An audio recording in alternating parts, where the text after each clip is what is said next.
ವೇದಿಕೆ ಮೇಲೆ ಶೋಭಾಯಮಾನವಾಗಿ ಶೋಭಿಸ್ತಾ ಇರತಕ್ಕಂಥ ತ್ರಿವಳಿ ರತ್ನ, ನಮ್ಮೆಲ್ಲರಿಗೂ ಕೂಡ ಆಧ್ಯಾತ್ಮವನ್ನು ಬೋಧಿಸಲಿಕ್ಕೆ ಮತ್ತು ಮಾರ್ಗದರ್ಶನ ಮಾಡಲಿಕ್ಕೆ ದಿವ್ಯ ಸಾನ್ನಿಧ್ಯ ವಹಿಸ್ತಾ ಇರ್ತಕ್ಕಂಥ ಪರಮ ಪೂಜ್ಯ ಶ್ರೀಗಳ ಪಾದಾರ ವೃಂದದಲ್ಲಿ ಪನಮಟ್ಟು, ವೇದಿಕೆಗೆ ಕಾರಣೀಭೂತರಾದಂಥ ಇವತ್ತಿನ ಶಿಕ್ಷಕರ ದಿನಾಚರಣೆಯ ಪ್ರಮುಖ ರೂವಾರಿ ಸರ್ವಪಲ್ಲಿ ಡಾಕ್ಟರ್ ರಾಧಾಕೃಷ್ಣನ್ ಹಾಗೂ ಪ್ರಥಮ ಶಿಕ್ಷಕಿ ಗುರುಮಾತೆ ಸಾವಿತ್ರಿಬಾಯಿ ಫುಲೆ ಅವರ ಪಾದಚರಣ ಕಮಲಗಳಲ್ಲಿ ಹಣೆ ಮಣಿದು, ವೇದಿಕೆ ಮೇಲಿರ್ತಕ್ಕಂಥ ತಾಲೂಕಾ ದಂಡಾಧಿಕಾರಿಗಳೇ, ತಾಲೂಕಾ ಶಿಕ್ಷಣಾಧಿಕಾರಿಗಳೇ, ತಾಲೂಕಾ ಎಕ್ಸಿಕ್ಯೂಟಿವ್ ಆಫೀಸರ್ ಅವರೇ, ತಾಲೂಕಿನ ಎಲ್ಲ ಆಡಳಿತ ವರ್ಗದವರೇ ಮತ್ತು ಅಧಿಕಾರಿ ವರ್ಗದವರೇ, ಶಿಕ್ಷಣ ಪ್ರೇಮಿಗಳೇ ಹಾಗೂ ಇವತ್ತಿನ ಈ ಕಾರ್ಯಕ್ರಮದಲ್ಲಿ ಬಂದಿರತಕ್ಕಂಥ ಎಲ್ಲ ನನ್ನ ಮಾತೃ ಸ್ವರೂಪಿ ಮತ್ತು ತೀರ್ಥರೂಪ ಸ್ವರೂಪಿಯಾದಂಥ ಎಲ್ಲ ಗುರುಗಳು ಮತ್ತು ಗುರುಮಾತೆಯರಿಗೆ, ವಿಶೇಷವಾಗಿ ಎಲ್ಲ ಸಂಘದ ಅಧ್ಯಕ್ಷರೇ, ಸದಸ್ಯರೇ, ಪದಾಧಿಕಾರಿಗಳಿಗೆ ಎಲ್ಲರಿಗೂ ಕೂಡ ಎಷ್ಟಂತ ಹೇಳಲಿ ಅವರ ಹೆಸರನ್ನು, ಯಾಕೆಂದರೆ ಅದೆಲ್ಲ ಹೆಸರು ನಿಮ್ಮ ಉಸಿರಿನಲ್ಲಿದೆ ಅಂತ ನನಗೆ ಗೊತ್ತಿದೆ. ಸೊ ಅವರಿವರನ್ನದೇ ಸರ್ವರನ್ನು ಕೂಡ ಅವರೆಲ್ಲರಿಗೂ ಕೂಡ ನಮನಗಳನ್ನು ಸಲ್ಲಿಸ್ತಾ, ಮೊದಲನೇದಾಗಿ ಇವತ್ತಿನ ದಿನ ನಾನು ಈ ವೇದಿಕೆ ಮೇಲೆ ಇರಲಿಕ್ಕೆ ಒಬ್ಬ ಡಿ ಸಿ ಆಗಿಲ್ಲ, ನಾನು ಆ್ಯಕ್ಚುಲಿ ಡಿ ಸಿ ಆಗಿ ವರ್ಕ್ ಮಾಡ್ತಾ ಇದ್ದೀನಿ. ಡಿ ಸಿ ಆಗಿಲ್ಲ, ಇಲ್ಲಿ ಬಂದಿರೋದು ಒಬ್ಬ ಮಾಜಿ ಶಿಕ್ಷಕನಾಗಿ ಬಂದಿದ್ದೀನಿ.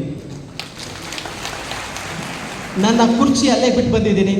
ನಾನು ಡಿ ಸಿ ಅನ್ನುವಂಥ ತಲೆಯಾಗಿಲ್ಲ, ಬಟ್ ನಾನು ಒಂದು ದಶಕಗಳ ಕಾಲ ಶಿಕ್ಷಕನಾಗಿ, ಅಂದರೆ ಮೋರ್ ದ್ಯಾನ್ 10 years 11 ವರ್ಷಗಳ ಕಾಲ ಶಿಕ್ಷಕನಾಗಿ ಸೇವೆ ಸಲ್ಲಿಸಿದ ಒಂದು ಸಂದರ್ಭದ ಸವಿನೆನಪನ್ನು ತಮ್ಮ ಜೊತೆ ಹಂಚ್ಕೊಳ್ಳಿಕ್ಕೆ ಬಹುಶಃ ತಾಲೂಕಾ ಶಿಕ್ಷಣಾಧಿಕಾರಿಗಳು ಮತ್ತು ವಿಶೇಷವಾಗಿ ಪೂಜಾರಿ ಸರು ಮತ್ತು ಅಶೋಕ್ ಹಂಚಲಿ ಸರು ಫೋನ್ ಮಾಡಿದ್ರೆ ನನಗೆ, ಇಲ್ಲ ಸರ್ ಇವತ್ತು ವರ್ಕಿಂಗ್ ಡೇ ನಾನು ಬರೋಕ್ಕಾಗಲ್ಲ ಅಂತ ಹೇಳಿದೆ. ಅದಾಗೂ ಕೂಡ ನೀವು ಬರಲೇಬೇಕು ಅಂತ ಬಹಳ ಹಠ ಹಿಡಿದು ಇವತ್ತು ರಜೆ ಹಾಕಿಸಿ ನಿಮ್ಮ ಜೊತೆ ಮಜಾ ಮಾಡಲಿಕ್ಕೆ ಕಳಿಸಿದ್ದಾರೆ. ಸೊ ಆ ಮಜಾ ಹೇಗಿರುತ್ತೆ ಅನ್ನೋದು ಒಂಚೂರು ನೋಡೋಣಂತೆ. ನಾನು ಸುಮಾರು 21 ವರ್ಷಗಳ ಕಾಲ ವಿದ್ಯಾರ್ಥಿಯಾಗಿ, 11 ವರ್ಷಗಳ ಕಾಲ ಶಿಕ್ಷಕನಾಗಿ, 7 ವರ್ಷಗಳ ಕಾಲ ಅಧಿಕಾರಿಯಾಗಿ ಪಡೆದಂಥ ಸಂಪೂರ್ಣ ಅನುಭವವನ್ನು ತಮ್ಮ ಜೊತೆ ಹಂಚಿಕೊಳ್ಳುವಂಥ ಒಂದು ವಿಶೇಷ ಕಾರ್ಯಕ್ರಮವೇ ಇದು. ಉಪನ್ಯಾಸ ಅಲ್ಲ, ಒಂದು ನಿಮ್ಮ ಜೊತೆ ವಿಚಾರಗಳನ್ನು ವಿನಿಮಯ ಮಾಡಿಕೊಳ್ಳುವಂಥ, ಈ ಚಿಂತೆ ಮಾಡುವುದನ್ನು ಬಿಟ್ಟು ಚಿಂತನೆ ಮಾಡುವಂಥ ಒಂದು ಕೈಂಕರ್ಯದಲ್ಲಿ ನಾವೆಲ್ಲ ಸಾಕ್ಷೀಭೂತರಾಗಿದ್ದೀವಿ. ಅದಕ್ಕೆ ಅವಕಾಶ ಕಲ್ಪಿಸಿಕೊಟ್ಟಂಥ ಮಾನ್ಯ ಶಿಕ್ಷಣಾಧಿಕಾರಿಗಳಿಗೆ, ತಾಲೂಕಾ ಶಿಕ್ಷಣಾಧಿಕಾರಿಗಳಿಗೆ ವಿಶೇಷವಾದಂಥ ಒಂದು ಧನ್ಯವಾದಗಳನ್ನು ಹೇಳಲಿಕ್ಕೆ ಇಷ್ಟಪಡ್ತೀನಿ. ಆತ್ಮೀಯರೇ, ನಿಮ್ಮ ಅನಿಸಿರ್ಬೋದು, ಎಷ್ಟು ಜನ ನೋಡಿರ್ತೀರಿ, ವಿಶೇಷವಾಗಿ ಮಹೇಶ್ ಪೂಜಾರಿ ಸರು, ಶ್ರೀಕಾಂತ್ ಪಾರ್ಗೋಣ್ ಸರು, ಕಾರ್ಕೂನ್ ಸರು, ಬಹಳಷ್ಟು ಜನ ಇದ್ದೀರಿ, ವರ್ಕಡ್ಲಿ ಸರು, ಇವರೆಲ್ಲರ ಜೊತೆ ನಾನು ಓಡಾಡ್ತಿದ್ದೆ. ಅಲ್ಲೇ ನೀವು ಇಲ್ಲೇ ಓಡಾಡ್ತಿದ್ದಲ್ಲಿ ಟೀಚರ್ ಇದ್ದಿಲ್ಲ, ಇಲ್ಲೇ ಓಡಾಡ್ತಿದ್ದೇವ. ಎಸ್, ಒಬ್ಬ ಟೀಚರು ಹೆಂಗಿದ್ದಾರೆ, ಹೆಂಗಿರಬೇಕು, ಹೆಂಗಿರ್ಬೋದು, ಅಥವಾ ನಾಡು ನಮ್ಮನ್ನು ಯಾವ ರೀತಿ ನಿರೀಕ್ಷೆ ಮಾಡ್ತಾ ಇದೆ, ನಮ್ಮ ಮೇಲೆ ಎಷ್ಟೊಂದು ಜವಾಬ್ದಾರಿಗಳಿದ್ದಾವೆ ಅನ್ನುವಂಥ ಒಂದಿಷ್ಟು ವಿಚಾರಗಳನ್ನು ತಮ್ಮ ಜೊತೆ ಹಂಚ್ಕೊತೀನಿ. ನಾನು ನಿಮ್ಮ ಮುಂದೆ ಹುಟ್ಟಿ ಬೆಳೆದಂಥ ಪುಣ್ಯ, ಯಾಕೆಂದರೆ ಇವನೆಂದೆನಿಸದಿರಯ್ಯ, ಇವ ನಮ್ಮವ ಇವನೂ ನಮ್ಮವ ನೆಂದೆನಿಸಯ್ಯ, ಕೂಡಲ ಸಂಗಮ ದೇವಯ್ಯ, ನಿಮ್ಮ ಮನೆಯ ಮಗನೆಂದೆನಿಸಯ್ಯ ಅನ್ನುವಂಥ ಒಂದು ವಚನವನ್ನು ಮನದಲ್ಲಿ ಸ್ಮರಿಸುತ್ತಾ, ಯಾಕೆಂದರೆ ನಾನು ಈ ಬಸವ ನಾಡಿನ ಮಣ್ಣಿನೊಳಗೆ ಹುಟ್ಟಿದಂಥ ಪುಣ್ಯರಿ. ಬಸವಣ್ಣವರ ಮಾತನ್ನು ನೆನೆಸ್ಕೊಳ್ಳಾರ್ದ ಹೋದ್ರೆ ಈ ಮಣ್ಣಿನೊಳಗೆ ಹುಟ್ಟಿದಂಥ ಪುಣ್ಯಗೆ ಸಾರ್ಥಕತೆ ಬಾರದೆ ಹೋಗಬಹುದು. ನಾನು ಇಲ್ಲಿ ಮಾತಾಡಲಿಕ್ಕೆ ಇಷ್ಟೊಂದು ನಿಮ್ಮ ಜೊತೆ ಮಾತಾಡ್ತಾ ಇದ್ದೀನಿ, ನಿಮ್ಮ ತಲೆಯೊಳಗೆ ಅನಿಸ್ತಾ ಇದೆ ಮಗ ವಿಷಯದ ನಾಯು. ನಿಮ್ಗೆ ಅನಿಸ್ಬೋದು ಈ ವೇದಿಕೆಯ ಮೇಲೆ ಏನು ಸರ್ ಗಣ್ಯರಲ್ಲಿ ಅತ್ಯಂತ ಕಿರಿಯ ವ್ಯಕ್ತಿ ಯಾರಾದ್ರಿಂದ ಇದೆ ವ್ಯಕ್ತಿ. ನಿಮ್ಗೆ ಅನಿಸ್ಬೋದು, ಅಲ್ಲ ಒಬ್ಬ ಟೀಚರ್ ಹಿಂಗೆಲ್ಲ ಕೂತಿದ್ದಾರ, BO ಪಕ್ಕದಲ್ಲಿ BO ಹಿಂಗೂ ಆಗುತ್ತೆ. ಎಸ್, ಅದು ದ ಕೆಪಾಸಿಟಿ ಆಫ್ ಟೀಚರ್. ಶಿಕ್ಷಕರಲ್ಲಿ ಎಂಥ ಅದ್ಭುತ ಶಕ್ತಿ ಇದೆ ಅಂದರೆ, ಈ ಶಿಕ್ಷಕ ಮನಸ್ಸು ಮಾಡಿದರೆ ಮಕ್ಕಳನ್ನ ದೇಶದ ಪ್ರಧಾನಮಂತ್ರಿ, ರಾಷ್ಟ್ರಪತಿ, DC, AC ಮಾಡ್ಬೋದು. ಅವ್ರು ಆಗಲಿಲ್ಲ, ನೀವೇ ಮಾಡಿ ತೋರಿಸಿ ಸರ್ ಮೊದಲಂದ್ರೆ ತಾನು ಕೂಡ ಆಗಬಹುದು. ಅದಕ್ಕೊಂದು ಉದಾಹರಣೆ ರಾಷ್ಟ್ರಪತಿಗಳಾದವರು ಅಲ್ಲಿದ್ದಾರೆ, DC ಆದವು ಇಲ್ಲದೆ, ಇನ್ನೇನು ಬೇಕು ನಿಮ್ಮ ಉದಾಹರಣೆಗಳು? ಸೊ ಶಿಕ್ಷಕರ ಹತ್ರ ಅಂಥ ಕೆಪಾಸಿಟಿ ಇದೆ. ನಿಮ್ಗೆ ಅನಿಸ್ಬೋದು, ಆಶ್ಚರ್ಯ ಅನಿಸ್ಬೋದು, ನಾನು ಇಲ್ಲಿ ಮಾತಾಡಕತ್ತಿಲ್ಲ. ಯಾವುದೋ ಒಂದು ಕುಗ್ರಾಮದೊಳಗೆ ಹಳ್ಳದಗೆಂಡೂರು, ಬಸವನಬಾಗೇವಾಡಿ ತಾಲೂಕಿನ ಇದೇ ತಾಲೂಕಿನ ಹಳ್ಳದಗೆಂಡೂರು, ಅಂದರೆ ಇವತ್ತಿನ ಕೋಲಾರ ತಾಲೂಕಿನ ಹಳ್ಳದಗೆಂಡೂರು ಅನ್ನುವಂಥ ಒಂದು ಸಣ್ಣ ಹಳ್ಳಿ. ಸುಮಾರು ಒಂದು 20 ವರ್ಷಗಳ ಹಿಂದೆ ಆ ಶಾಲೆಯಲ್ಲಿ ಕಲಿತಾ ಇರ್ತಕ್ಕಂಥ ಒಬ್ಬ ಹುಡುಗ, ಆ ಹುಡುಗ ಕಗ್ಗಲ್ಲು ಬಹಳ ಒಂದು ಏನು ಗೊತ್ತಿಲ್ಲ ಅಂತ ಒಂದು ಕಗ್ಗಲ್ಲನ್ನು ಶಿಲೆಯನ್ನಾಗಿ ಮೂರ್ತಿಯನ್ನಾಗಿ ಮಾಡಿ ಆ ಮೂರ್ತಿಗೆ ಬಣ್ಣ ಹಚ್ಚಿ ಆ ಮೂರ್ತಿಯನ್ನು ಇವತ್ತಿನ ದಿನ ಈ ಶಿಕ್ಷಕರ ವೇದಿಕೆಗಳು ಪ್ರದರ್ಶನ ಮಾಡಕತ್ತಾರಲ್ಲ, ಅಲ್ಲ. ಅವರ ಗ್ರೇಟರ್, ನಾನು ಗ್ರೇಟರ್, ಅವರ ಗ್ರೇಟ್. ಹಾಗಿದ್ರೆ ಅವ್ರು ಗ್ರೇಟ್ ಅಂದ್ರೆ ಅವರು ಇಲ್ಲಿ ಇರಬೇಕಲ್ಲ.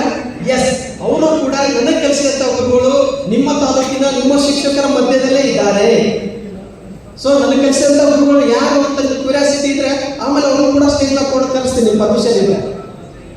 ಅಂದ್ರೆ ನಾವು ವಿಚಿತ್ರ, ಇನ್ನೂ ವಿಚಿತ್ರ ಅಂದ್ರೆ ನನಗೆ ಯಾರೋ ಗುರುಗಳು ಕಲಿಸಿದ್ರಲ್ಲ ಅದೇ ಗುರುಗಳ ಸ್ಥಾನಕ್ಕೆ ನಾನು ಒಬ್ಬ ಟೀಚರ್ ಆಗಿ ಜಾಯ್ನ್ ಆಗ್ತೀನಿ. 2007 ನನಗೆ ಕಲಿಸಿದ ಗುರುಗಳು ರಿಟೈರ್ಡ್ ಆಗ್ತಾರೆ, BB ಸಾಸ್ನೂರ್ ಸರ್ ಅಂತ. ಆ ಟೀಚರ್ ಜಾಗಕ್ಕೆ ನಾನು ಒಬ್ಬ ಟೀಚರ್ ಆಗಿ ಫ್ರೆಶ್ ಆಗಿ ಹೋಗ್ತೀನಿ 2007. ಅವ್ರು ಹೇಳ್ತಾರೆ ನಾನು ಕುರ್ಚಿಯನ್ನ ಬ್ಯಾಗ್ನಲ್ಲಿ ಕೊಡಲ್ಲ, ನಾನು ಶಿಷ್ಯನೇ ಕೊಡ್ತೀನಿ ಅಂತ ಆಶೀರ್ವಾದ ಮಾಡಿ ನಾನು ಕುಂದರ್ಸಿ ಹೋಗ್ತಾರೆ.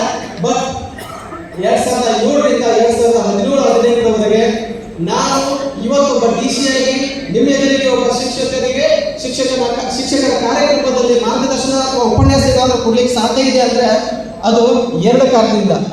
ಒಂದು, ನನ್ನ ತಂದೆ ತಾಯಿಗಳು ಹೆತ್ತವರ ಒಂದು ಆಶೀರ್ವಾದ, ಜೊತೆಗೆ ಗುರುಗಳ ಮಾರ್ಗದರ್ಶನ. 3ನೇದು, ಎಲ್ಲರಿಗಿಂತ ಹೆಚ್ಚಾಗಿ ನನ್ನ ಮಕ್ಕಳು ನನಗೆ ಮಾಡಿದಂಥ ಆಶೀರ್ವಾದ. ಇವತ್ತು ನಾನು ಇಟ್ಟಿದ್ದೀನಿ ಅಂದ್ರೆ ಮಕ್ಕಳ ಆಶೀರ್ವಾದ ಅನ್ನೋ ಫಸ್ಟ್ ಟೈಮ್ ಕೇಳ್ತಾ ಇರೋದು. ಗುರುಗಳ ಆಶೀರ್ವಾದ ಕೇಳಿದ್ದೀನಿ. ಮಕ್ಕಳ ಆಶೀರ್ವಾದ ಅಂದ್ರೆ ನಾನು ನನ್ನ ಮಕ್ಕಳಿಗೆ ಕೊಟ್ಟಂತ ವಿದ್ಯಾದಾನ ಅಥವಾ ಅವರಿಗೆ ಮಾಡಿದಂಥ ಒಂದು ಸೇವೆ. ಹೆಚ್ಚು ಕಡಿಮೆ ನಿಮ್ಗೆಲ್ಲ ಗೊತ್ತಿದೆ. ಆಫ್ ದಿ ರೆಕಾರ್ಡ್ ಮಾತಾಡೋದಾದ್ರೆ ಇವತ್ತಿನ ಎಷ್ಟೋ ದೊಡ್ಡ ದೊಡ್ಡ ಹುದ್ದೆಗಳಿಗೆ ಏನೇನೋ ಕೊಡ್ಬೇಕಂತ ಕೇಳಿದ್ದೀರಿ. ಆದ್ರೆ ವಿದಿನ್ 1 ಸಿಂಗಲ್ ಪೈಸಾ, 1 ರೂಪಿ ಕೊಡ್ಲಾರ್ದ ಆ ಪೋಸ್ಟಿಂಗ್ ನಾನು ಕೆಲಸ ಮಾಡಕತ್ತೀನಿ ಅಂದ್ರೆ ನನ್ನ ಪರವಾಗಿ ಯಾರೋ ಕೋಟಿಗಟ್ಟಲೆ ಕೊಟ್ಟಾರ ಅಂತ ಅರ್ಥ. ಸೊ ಆ ಕೋಟಿಗಟ್ಟಲೆ ಕೊಟ್ಟವ್ರು ಯಾರಂದ್ರೆ ನನ್ನ ಮಕ್ಕಳು, ನನ್ನ ಗುರುಗಳು, ಬಿಟ್ರೆ ಯಾರು ಅಲ್ಲ. ಸೊ ನನ್ನ ವಿದ್ಯಾರ್ಥಿಗಳು ಮತ್ತು ನನ್ನ ಕಲಿಸಿದ ಗುರುಗಳು ನನ್ನ ಪರವಾಗಿ ಎಷ್ಟೋ ಅಮೌಂಟ್ ಅಂತ ಕೊಟ್ಟಿದ್ದಾರೆ ಇಂಡೈರೆಕ್ಟ್ ಆಗಿ ಅಂತ ನಾನು ಭಾವಿಸ್ಕೊಂಡಿದ್ದೀನಿ. ಇವತ್ತಿನ ದಿನ ಅದೇ ಒಂದು ಇದ್ರೊಳಗೆ ಕೆಲಸ ಮಾಡ್ತಾ ಇದ್ದೀನಿ. ಹಾಗಿದ್ರೆ ಇವತ್ತು ನಿಮ್ಮ ಜೊತೆ ಒಂದಿಷ್ಟು ವಿಚಾರಗಳನ್ನು ಹಂಚ್ಕೊಳ್ಳಿಕ್ಕೆ ಇಷ್ಟಪಡ್ತೀನಿ. ನಾನು ಟೀಚರ್ ಆಗಿದ್ದಲ್ಲ, ಇವಾಗ ಆಫೀಸರ್ ಇಲ್ಲದೆ ಸೋಮನಕಟ್ಟಿ ಸರ್ ಇದ್ದಾರೆ. ಅವ್ರು ಅಲ್ಲೇ ನಾಗರಾಜ್, ಅವ್ರು ಸಿದ್ದಾಪುರ ಪಕ್ಕದಲ್ಲಿ ಬೆಳಗ್ಗೆ ತಾಲೂಕಿನ ನಾಗರಾಜ್ ಸರ್. ಎಸ್, ಅಂದ್ರೆ ನಾವೆಲ್ಲ ಸುಮ್ಮನೆ ಟೀಚರ್ ಆಗಿದ್ಕೊಂಡು ಕೆಲಸ ಮಾಡ್ತಾನೆ ಆಫೀಸರ್ ಹೇಗಾದಿವಿ ಅಂತ ಕೇಳಿದ್ರೆ ಒಂದು ಮಾತು ಹೇಳಲಿಕ್ಕೆ ಇಷ್ಟಪಡ್ತೀನಿ. ಅಕ್ಕಿ ಅಣ್ಣನ ಕೇಳ್ತಾನೆ, ಆಮೇಲೆ ನೀನು ಅಕ್ಕಿ ಆಗಿದ್ಯಾ, ಅಣ್ಣ ಯಾವಾಗಾದಿ ಅಂತ ಕೇಳಿದಾಗ ಅಣ್ಣ ಅಕ್ಕಿಗೆ ಹೇಳತ್ತಂತೆ, ಎಸ್ ನಾನು ಅಕ್ಕಿ ಆಗಿದ್ದು ತಮ್ಮ, ನನ್ನನ್ನ ಬೆಂಕಿ ಮತ್ತು ನೀರಿನ ಸಂಪರ್ಕಕ್ಕೆ ಒಳಗಾದೆ. ಆ ಬೆಂಕಿ ಮತ್ತು ನೀರಿನ ಸಂಪರ್ಕದಲ್ಲಿ ಒಳಗಾದೆ, ಅಲ್ಲಿ ಮಧುರವಾದೆ, ಮೃದುವಾದೆ, ಅಕ್ಕಿ ಅನ್ನುವಂಥ ಭಾವ ಕಳ್ಕೊಂಡೆ, ಅಣ್ಣ ಅನ್ನುವಂಥ ಭಾವ ಪಡ್ಕೊಂಡೆ ಅಂತ ಹೇಳ್ತಾರೆ. ಹಾಗೆ ನಾನು ಹೇಗಾದೆ ಅಂದ್ರೆ ನಾನು ಕೂಡ ಅಕ್ಕಿ ಆಗಿದೆ, ಇವತ್ತು ಅನ್ನ ಆಗಿದ್ದೀನಿ. ಅಂದ್ರೆ ಕಾರಣ ಏನಂದ್ರೆ ನನ್ನ ಕಲಿಸಿದಂಥ ಪ್ರಾಥಮಿಕ ಶಾಲಾ ಶಿಕ್ಷಕರು, ಹೈಸ್ಕೂಲ್ ಶಾಲಾ ಶಿಕ್ಷಕರು, ಕಾಲೇಜಿನ ಉಪನ್ಯಾಸಕರು, ಪದವಿ ಪೂರ್ವ ಅಥವಾ ಪದವಿ ಕಾಲೇಜಿನ ಮಾರ್ಗದರ್ಶಕರು, ಇವರೆಲ್ಲರ ಒಂದು ಸಮ್ಮೇಳನವೇ ಇವತ್ತು ಈ ಮೂರ್ತಿಯನ್ನು ತಾವು ನೋಡ್ತಾ ಇದ್ದೀವಿ. ಆತ್ಮೀಯ ಶಿಕ್ಷಕರೇ, ಗುರುಗಳೇ, ಎಲ್ಲ ಪದದ ವಿಚಾರ ತಿಳ್ಕೊಂಡ್ಬಿಡೋಣ ಅಂತ. ಶಿಕ್ಷಕ ಮತ್ತು ಗುರು, ಇವತ್ತು ಶಿಕ್ಷಕರ ದಿನಾಚರಣೆ ಹೊರತು ಗುರುಗಳ ದಿನಾಚರಣೆ ಅಲ್ಲ. ಆಶ್ಚರ್ಯ ಅನಿಸ್ಬೋದು ನಿಮಗೆ. What is the difference between ಈ ಗುರು ಮತ್ತು ಶಿಕ್ಷಕ ಅಂತ ಅಂದ್ರೆ ನಾವೆಲ್ಲರೂ ಶಿಕ್ಷಕರೇ. ಯಾಕಂದ್ರೆ ನಾವು ಮಾಡ್ತಕ್ಕಂಥ ಕೆಲಸಕ್ಕೆ ಸಂಬಳವನ್ನ ಪಡಿತಾ ಇದ್ದೀವಿ. ಆ ಕಾರಣಕ್ಕೋಸ್ಕರ ನಾವು ಶಿಕ್ಷಕರಾಗಿದ್ದೀವಿ. ಯಾರು ನಾವು ಮಾಡುವಂತ ವೃತ್ತಿಗೆ ಸಂಬಳವನ್ನ ಪಡಿತಾರೋ ಅವರು ಶಿಕ್ಷಕರಾಗ್ತಾರೆ. ಸಂಬಳದ ಆಚೆಗೂ ಕೆಲಸ ಮಾಡುವಂತಹ ಶಿಕ್ಷಕರಿಗೆ ಗುರುಗಳು ಅಂತ ಕರಿತೀವಿ. ಸೊ ಇವತ್ತು ಎಷ್ಟೋ ಜನ ಶಿಕ್ಷಕರಾಗಿದ್ದೀವಿ, ಎಷ್ಟೋ ಜನ ಶಿಕ್ಷಕರು ಗುರುಗಳಾಗಿ ಕನ್ವರ್ಟ್ ಆಗಿದ್ದಾರೆ. ನಿಮಗೆ ಒಂಚೂರು ಬಾಲ್ಯದ ಜೀವನವನ್ನು ನೆನ್ಕೊಂಡು ಬಂದ್ಬಿಡೋಣ. ನಾನು ಚಿಕ್ಕವನಿದ್ದಾಗ ನನ್ನ ಕಲಿಸಿ ಗುರುಗಳು ಇಲ್ಲೇ ಇದ್ದಾರೆ. SN ಬಿರಾದಾರ್ ಸರ್ ಅಂತಿದ್ದಾರೆ, SB ಕೊಕಡ್ಲು ಸರ್ ಅಂತಿದ್ದಾರೆ, ಲಿಂಬಿಕಾಯಿ ಸರ್ ಅಂತಿದ್ದಾರೆ, ನಮ್ಮ ಮಂಕ್ರಿ ಸರ್ ಅಂತಿದ್ದಾರೆ. ಎಲ್ಲರೂ ಇಲ್ಲೇ ಇದ್ದಾರೆ ವೇದಿಕೆಗಳು. ಆಮೇಲೆ ತೋರಿಸೋದು ಸಣ್ಣದಿದ್ದಾಗ SN ಬಿರಾದಾರ್ ಸರ್ ಫಸ್ಟಿಗೆ ಬಂದಾಗ ನನ್ನ ಈ ಟೀಚರ್ ಆಗಿದ್ದರಿಂದ ಇವತ್ತು KS ಆಫೀಸರ್ ಆಗಿದ್ದೀನಿ ಫಸ್ಟ್ ಗೊತ್ತಿದೆ. ನಾನು KS ಆಫೀಸರ್ ಯಾಕೆ ಆಗಿದ್ದೀನಿ ಅಂದ್ರೆ ಬಿಕಾಸ್ ಆಫ್ ನಾನು ಪ್ರೀವಿಯಸ್ ಟೀಚರ್ ಆಗಿ ವರ್ಕ್ ಮಾಡಿದ್ದೀನಿ. ಆ ಒಂದು ನಾಲೆಜ್, ಎಕ್ಸ್ಪೀರಿಯನ್ಸ್, ಅಲ್ಲಿ ಪಡೆದಂತ ಒಂದು ಅತ್ಯಮೂಲ್ಯವಂತ ಗುಣಗಳು ಇವತ್ತು ನನ್ನನ್ನು KS ಆಫೀಸರ್ ಆಗಿ ಮಾಡಿದ್ದಾವೆ. ಅದಕ್ಕೆ ನಾನು ಶಿಕ್ಷಣ ಇಲಾಖೆಗೆ ಯಾವತ್ತಿಗೂ ಕೂಡ ಚಿರಋಣಿಯಾಗಿದ್ದೀನಿ. ನಾನು ಮಾತೃ ಇಲಾಖೆ ಅಂತ ಕರೀತೀನಿ. ಇವತ್ತು ಯಾರಾದರೂ ಕೇಳಿದ್ರು ಅಂದ್ರೆ ಸರ್ ನಿಮಗೆ 2 ಇಲಾಖೆ ಒಳಗೆ ಯಾವ್ದು ಫೇವರೇಟ್ ಇಲಾಖೆ ಅಂತ ಕೇಳಿದ್ರೆ ನಾನು ಹೇಳ್ತೀನಿ ಒಂದು ಅವಕಾಶ ಮತ್ತೊಂದ್ಸಲ ಏನಾದ್ರು ಕೊಟ್ರೆ ಮತ್ತೆ ಟೀಚರ್ ಆಗಿ ಕೆಲಸ ಮಾಡ್ಬೋದು, ಆಫೀಸರ್ ಆಗಿ ಬಲ್ಲ ಅಂತ ಹೇಳ್ತೀನಿ. ಅಂತ ವೃತ್ತಿ ಅದು. ಈಗ ಆಫೀಸರ್ ಆದ ತಕ್ಷಣ ನಮ್ಗೆ ನೇಮು, ಫೇಮು, ಡಿಗ್ನಿಟಿ ಎಲ್ಲ ಬರ್ತಾವ. ಆಳು, ಕಾರು, ಬಂಗ್ಲೆ ಎಲ್ಲ ಸಿಗ್ತಾವೆ. ಆದ್ರೆ ಸಂತೃಪ್ತಿ ಅನ್ನೋದು ಒಂದು ಸಿಗಂಗಿಲ್ಲ. ನೀವು ಎಂತ ಪುಣ್ಯವಂತರು ಗೊತ್ತಾ? ನನಗೆ 2 ಇಲಾಖೆ ನೋಡಿ ಹೇಳಕತ್ತೀನಿ. ನೀವು ಎಷ್ಟು ಜನ್ಮದ ಪುಣ್ಯ ಮಾಡಿದಿರೋ ಗೊತ್ತಿಲ್ಲ ನನಗೆ. ನಿಮ್ಗೆ ನಾನು ಹೊಗಳಿಕೆ ಹೇಳ್ತಿಲ್ಲ. ಪ್ರಾಕ್ಟಿಕಲ್ ಆಗಿ ಹೇಳ್ತಾ ಇದ್ದೀನಿ, ಬಹಳ ಜನ್ಮದ ಪುಣ್ಯ ಮಾಡಿದ್ದೀವಿ. ಯಾಕಂದ್ರೆ ನೀವು ಎಷ್ಟು ಜನ ಇದ್ದೀರಿ ಅಂದ್ರೆ ನಿಮ್ಗೆ ಅನ್ಸ್ಬೋದು, ಸರ್ ನಮ್ಮ ಸಂಬಳ ಕಡಿಮೆ ಇದೆ, ನಾವು ಹೋರಾಟ ಮಾಡ್ತೀವಿ, ನಾವು ಸಂಘಟನೆ ಮಾಡ್ಕೊಂಡಿದ್ದೀವಿ, ಅದು ಇದೆಲ್ಲ ಹೇಳ್ತಾ ಇದ್ದಿಲ್ಲ. ಅದ್ರ ಆಚೆಗೆ ಒಂದು ಮಾತು ಹೇಳ್ತೀನಿ ನಿಮಗೆ, ನಿಮ್ಗೆ ಏನೂ ಇಲ್ಲ ಅಂದ್ರೂ ಕೂಡ ನೀವು 4 ಫ್ಯಾಕ್ಟ್ರಿ ಓನರ್ ಇದ್ದೀರಿ, 4 ಫ್ಯಾಕ್ಟ್ರಿ ಓನರ್ ಇದ್ದೀರಿ. ನಿಮ್ಗೆ ಗೊತ್ತಿಲ್ಲ, ಟೀಚರ್ ಯಾವಾಗಲೂ 4 ಫ್ಯಾಕ್ಟ್ರಿ ಓನರ್ ಇರ್ತಾರೆ. ಯಂಗ್ ಸರ್ ಒಂದು ಫ್ಯಾಕ್ಟ್ರಿ ಆದ್ರೆ ಒಂದು ಮನಿ ಸರಿಯಾಗಿ ನಾವು ಲೋನ್ ಮಾಡಿ ಕಟ್ಟಬೇಕಂತ ಪರಿಸ್ಥಿತಿ ಇದೆ, ನೀವು 4 ಫ್ಯಾಕ್ಟ್ರಿ ಹಾಕತ್ತೀರಿ. ಎಸ್, ಟೀಚರ್ ಆದವರು ಯಾವಾಗಲೂ ಕೂಡ ಒಂದು ಐಸ್ ಫ್ಯಾಕ್ಟ್ರಿ ಇದೆ, ಒಂದು ಶುಗರ್ ಫ್ಯಾಕ್ಟ್ರಿ ಇದೆ.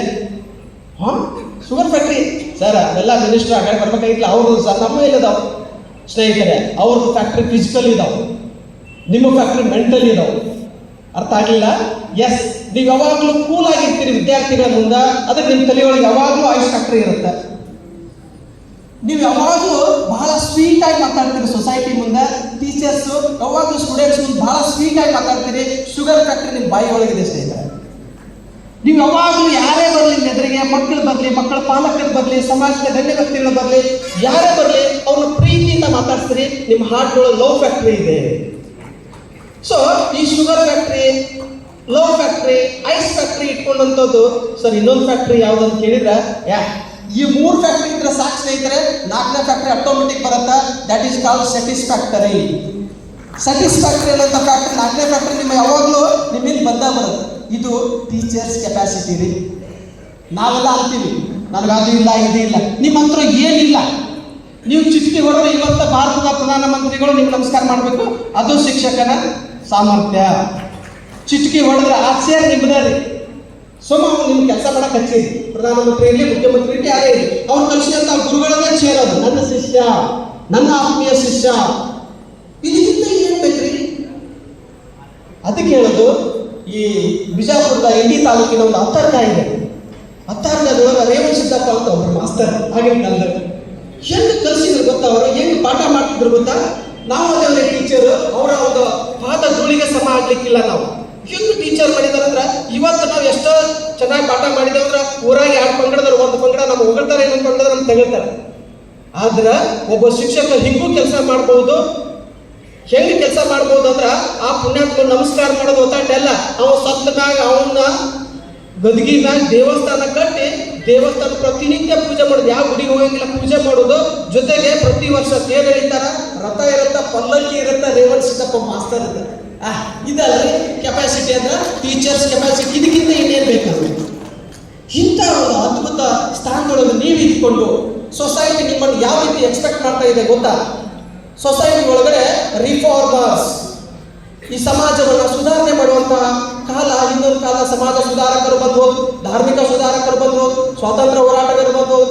ಅವರೆಲ್ಲರೂ ನಮ್ಮನ್ನು ಹೀಗಾಗಿ ಇವತ್ತ ನಮಗೆ ಮಾಡೋಕ್ಕಾಗಂಗಿಲ್ಲ. ಅದಕ್ಕೆ ಇವರೆಲ್ಲರೂ ಒಂದ ಕಡೆ ಯಾರಾದರೂ ಇದ್ರೆ ಅವರೇ ಶಿಕ್ಷಕರು. ಇಡೀ ಸಮಾಜವನ್ನು ಸುಧಾರಣೆ ಮಾಡುವಂತಹ ಶಕ್ತಿ ಯಾರ್ಯಾದ್ರೂ ಇದ್ರೆ ಇವತ್ತಿನ ಶಾಲಾ ಶಿಕ್ಷಕರಿಗೆ. ಆದ್ಮೇಲೆ ಅಂತ ಒಂದು ಅದ್ಭುತ. ಮೊನ್ನೆ ನಾನು ಒಂದು ಇದಕ್ಕೆ ಹೋಗಿದ್ದೆ, ಚರ್ಚಿಗೆ ಹೋಗಿದ್ದೆ. ನೋಡ್ತೀನಿ ಅಲ್ಲಿ ಆ ಕ್ರಿಸ್ತ ಜನ ಅಂದ್ರೆ ಕ್ರಿಶ್ಚಿಯನ್ನರ ಒಂದು ಪವಿತ್ರ ಪೂಜಾ ಸ್ಥಳ ಅದು. ಅಲ್ಲಿ ಪೂಜೆ ಮಾಡೋರು ಯಾರು ಅಂತ ನೋಡಿದ್ರೆ ಅವರು ಕ್ರಿಶ್ಚಿಯನ್ರದ. ಮೊನ್ನೆ ಮುಸ್ಲಿಂ ದರ್ಗಾಕ್ಕೆ ಹೋಗಿದ್ದೆ, ಅಲ್ಲಿ ಪೂಜೆ ಮಾಡೋರು ಯಾರಪ್ಪ ಅಂದ್ರೆ ಆ ಮಸೂದಿ ಹೋಗಿದ್ದೆ, ಅವ್ರು ಪೂಜೆ ಮಾಡೋರು ಆ ಧರ್ಮದ ಮುಖಂಡರು ಅದಾರ, ಗುಡಿಗೆ ಹೋದ್ರೆ ಆ ಧರ್ಮದ ಮುಖಂಡರು ಅದಾರ. ಆಮೇಲೆ ಒಂದು ದೇವಸ್ಥಾನಕ್ಕೆ ಹೋದೆ, ಎಲ್ಲಾ ಧರ್ಮದ ಮುಖಂಡರು, ಎಲ್ಲಾ ದೇವರುಗಳು ಒಂದ ಕಡೆ ಇದ್ದು ರೀ. ಎಲ್ಲಾ ಧರ್ಮದ ಮುಖಂಡರು, ಎಲ್ಲಾ ದೇವರು ಒಂದ ಕಡೆ ಇದ್ದು, ಪೂಜಾರಿಗಳು ಎಲ್ಲಾ ಧರ್ಮದವ್ರು ಇದ್ರು. ನಾನು ನೋಡ್ತೀನಿ ಇದು ದೇವಸ್ಥಾನ ಅಲ್ಲ, ಇದು ಶಾಲೆ ಅಂತ ಗೊತ್ತಾಯ್ತು ಆಮೇಲೆ. ಸೊ ಅಂತ ಅದ್ಭುತ ಎಲ್ಲ ದೇವಸ್ಥಾನಗಳು, ಎಲ್ಲ ಜನರು ಎಲ್ಲರೂ ಹೋಗಿ ನಿರಾತಂಕವಾಗಿ ಪೂಜೆ ಮಾಡುವಂಥ ಸ್ಥಳ. ಅದಕ್ಕೆ ಹೇಳ್ತಾರೆ ಶಾಲೆಯೊಂದು ಜೀವಂತ ದೇವಾಲಯ, ಮಕ್ಕಳೇ ದೇವರು, ಶಿಕ್ಷಕರೇ ಪೂಜಾರಿಗಳು ಅಂತ. ಸೊ ಅಂಥ ಕೈಕರ್ಯದೊಳಗೆ ನಾವು ನಮ್ಮನ್ನು ತೊಡಗಿಸ್ಕೊಳ್ಳೋದು ಎಷ್ಟು ಮಜಾ ಇರುತ್ತೆ ಗೊತ್ತಾ? ನಾವು ಅದು ಸಹಜ ಅಂದ್ಕೊಂಡಿವಿ.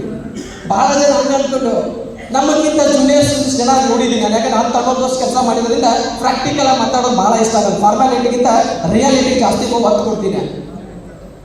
ಎಷ್ಟೋ ಜನ AGT, TGT ಟೀಚರ್ಗಳು, ಆ GT ಅಂತ ಮಳೆಯೊಳಗೆ ಈ GT ಅನ್ನೋಂಥ ಟೀಚರ್ಸ್ಗಳು ಬಂದಾಗ ಹೆಂಗೆ ಆಗಿರುತ್ತೆ ಅಂದರೆ, ನಾನು KS ಮಾಡಬೇಕಾಗಿತ್ತು, ತಪ್ಪಿಲ್ಲಿ ಬಂದೀನಿ.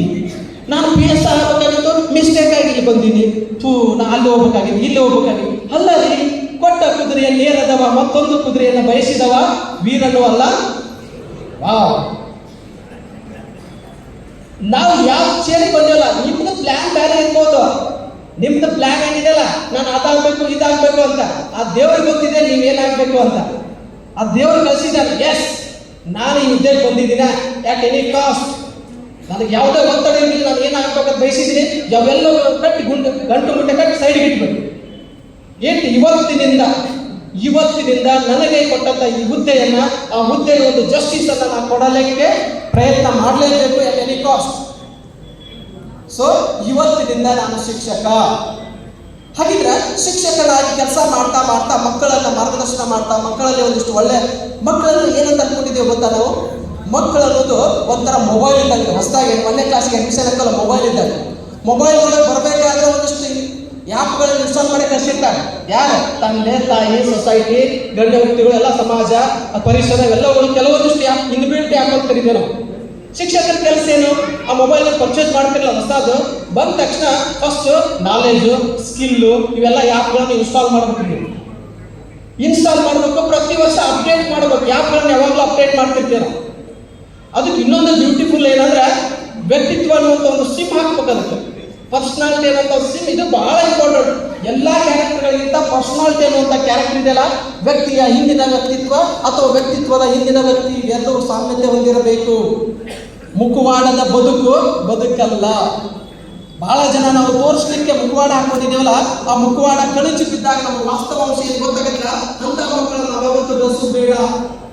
ಹಾಗಿದ್ರೆ ಮಕ್ಕಳನ್ನ ಬಳಸಬೇಕಾದ್ರೆ ನಾವು ಮಾಡಬೇಕಾಗಿದೆ ಸೊಸೈಟಿ ಒಳಗಡೆ ನಮ್ಮಿಂದ ನಿರೀಕ್ಷೆಗಳು ಏನಿದೆ ಅಂತ ನಾವು ತಿಳ್ಕೊಬೇಕಾಗಿತ್ತು. ಅಂದ್ರೆ ಬಹುಶಃ ನೀವೆಲ್ಲ ನಿಮ್ಮ ಮಕ್ಕಳನ್ನ, ಸ್ವಂತ ಮಕ್ಕಳನ್ನ ಮನೆಯಾಗಿಟ್ಟು ಬೇರೆದವರ ಮಕ್ಕಳನ್ನು ನಮ್ಮ ಮಕ್ಕಳಂತೆ ಟ್ರೀಟ್ ಮಾಡ್ತಾ ಇದ್ದಿಲ್ಲ, ಅದು ನಿಮ್ಮ ಫಸ್ಟ್ ವಿನ್, ಮೊದಲ ಗೆಲುವು ಅಂತ ಕರೀತೇವೆ ನಾವು.